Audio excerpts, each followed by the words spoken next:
as a Muslim, everything is outlined for you, you know, not just the way you dress, but the way you eat, the way you drink milk or drink water, the way you go to the bathroom, the way you put your shoes on, the way you cut your nails, everything is detailed.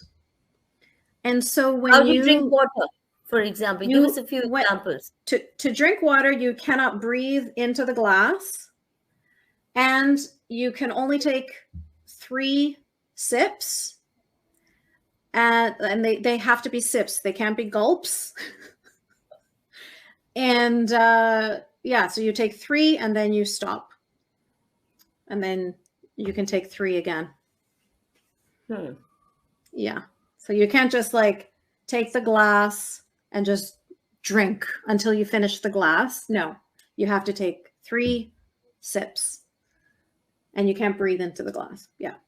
So and then cutting your nails, there's a certain process, not only for which order you cut your nails in, but then after the nails themselves, you can't just throw them in the garbage. You have to bury them because it's part of your body.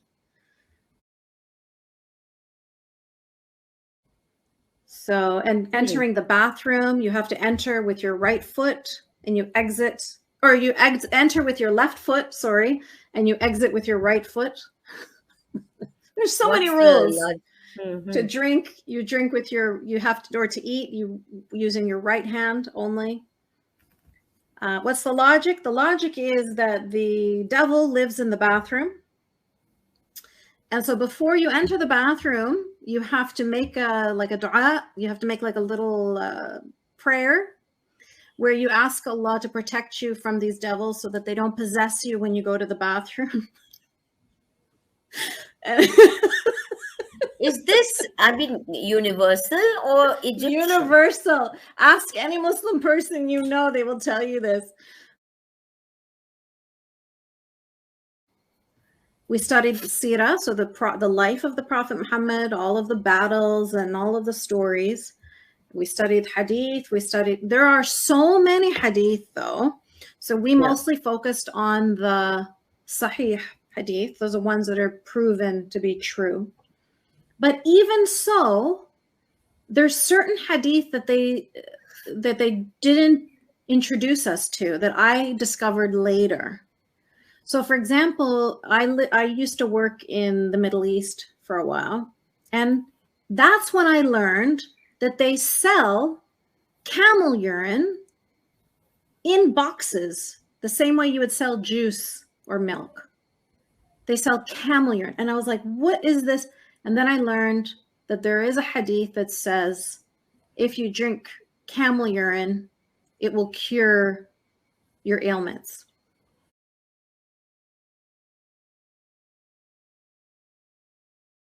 That's not something that they ever told me in Islamic school, because they know that as children in Canada, we're going to be like, what? That's disgusting. And so they didn't want to tell us the ones that are going to have us react like that. They didn't tell us in the Quran how many times the Quran mentions about the earth being flat. They didn't mention that to us. You know, there was the Saudi Arabian, the head Saudi sheikh at one point, he said, the earth is flat, and anybody who says it isn't flat is an infidel, is a non-believer, is a kafir. And they didn't tell us that. And so there are, like you said, they cherry pick what to tell us and what not to tell us. And it's because they knew which ones are the hadith that are going to make us question too much. Again, there's hadith about rocks talking, rocks and trees talking. So there's a hadith about how the Muslims need to kill all the Jews, and the Jews will hide behind the trees and hide behind the rocks. They will hide from the Muslims that are trying to kill them. And the rocks will say, "Oh, Muslim, there is a Jew hiding behind me. Come kill him." And all of the trees will talk except for one kind of tree. One kind of tree is a traitor, and he won't tell on the Jews that are hiding behind it. Ridiculous stories like this, you know? And so, of course, they don't tell us those hadith. You know, these are the ones that I learned in the history of religions course that I took.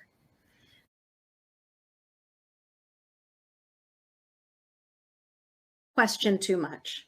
Again, there's hadith about rocks talking, rocks and trees talking.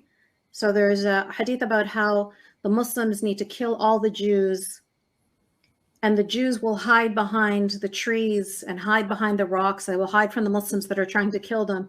And the rocks will say, "Oh, Muslim, there is a Jew hiding behind me. Come kill him." And all of the trees will talk except for one kind of tree. One kind of tree is a traitor, and he won't tell on the Jews that are hiding behind him.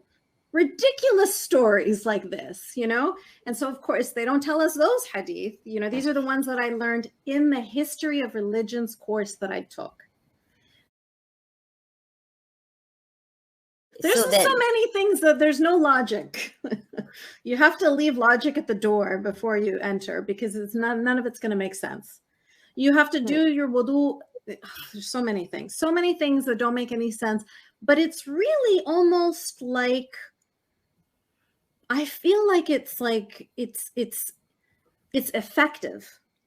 If you convince people to do things without logic, just to follow without question, they become robotic, perfect soldiers.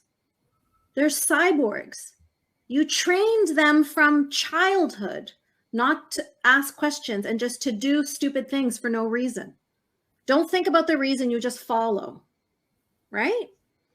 And so by the time you're an adult and somebody tells you to do something illogical or something like you described, this is killing, this is vicious, this is genocidal, but you're not going to see it that way, because from your childhood, you have been trained to just do what you're told, to follow, to listen, and not to question. So you don't question. You stop questioning. You turn off your brain, because questioning is futile. It's a useless waste of time.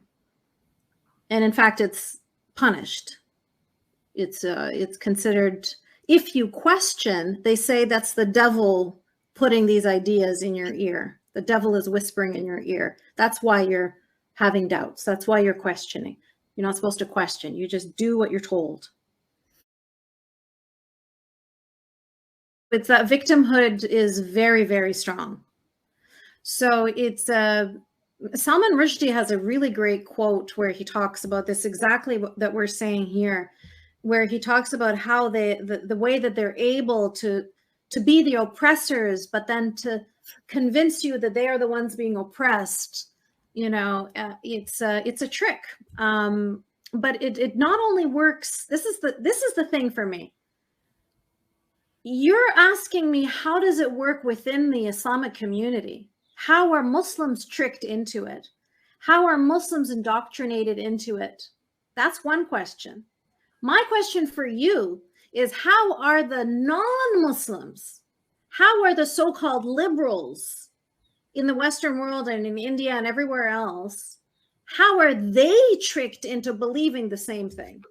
They're not indoctrinated from birth. There's no excuse for them.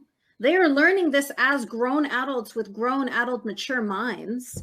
How are they convincing themselves? So for me, when I think about myself as a Muslim, when I was indoctrinated into it, I can't remember a moment when I even thought about this, when I even questioned it. Because you, like I was trying to express to you before, you shut down the parts of your brain that would dare to do any critical analysis, because it's wrong. Questioning is wrong. Thinking is wrong. Asking is wrong. You have to just follow. So you know, they call it a sirat al-mustaqim. It's the long, straight path. And the visual is like a tightrope. You know, a tightrope, like a clown will walk over a tightrope in a circus. And below is the fires of hell. So as a Muslim, you have to walk a very straight, narrow path very, very carefully, because if you make a mistake, you're going to fall in hell. And they keep you busy from when the sun rises and you get up out of your, before the sun rises, you get up out of your bed, you do wudu, and then you go and you do Salat al-Fajr. And then after that, you do Sunnah, and then you read Quran, and then you go to school, you know, where you're in an Islamic school and you're learning from, you know, Islamic books. And then you go for your prayer again, and you're listening to the Imam. And then again, you're praying Sunnah 5 times a day. You're praying. And in between all those prayers are all the things that I was describing to you. The way you put your shoes on, the way you drink your water, the way you, every single detail of your life. Your brain is busy. You're constantly worried. Is my hijab on properly? Is my voice too loud? Am I walking too fast? Because there's so many rules. And when your brain is consumed with all of this, so scared, because if I misstep, the people will judge me, I'll burn in hell. You know what I mean? There's so much, is fear. You're constantly consumed by fear.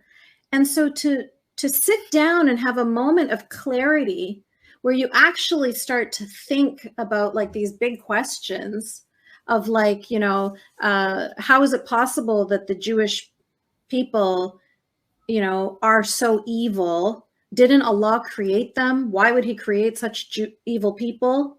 You know, you don't think about that because you're told Allah hates the Jews and you must hate what Allah hates and love what Allah loves. And that's it. You know, when they tell you that gay people are immoral and that they need to be killed, you don't think, okay, but Allah created them gay. Why did he make them gay? No, you don't think that. You just obey, obey, obey. And it's difficult to describe the indoctrination, but I understand it because I was in it. And so it doesn't make me angry as much as it makes me angry when I see non-Muslim, open-minded, liberal, educated people spewing the same bullshit. That's when I get upset, because I say, at least these ones have an excuse, you know? These ones, I don't understand it.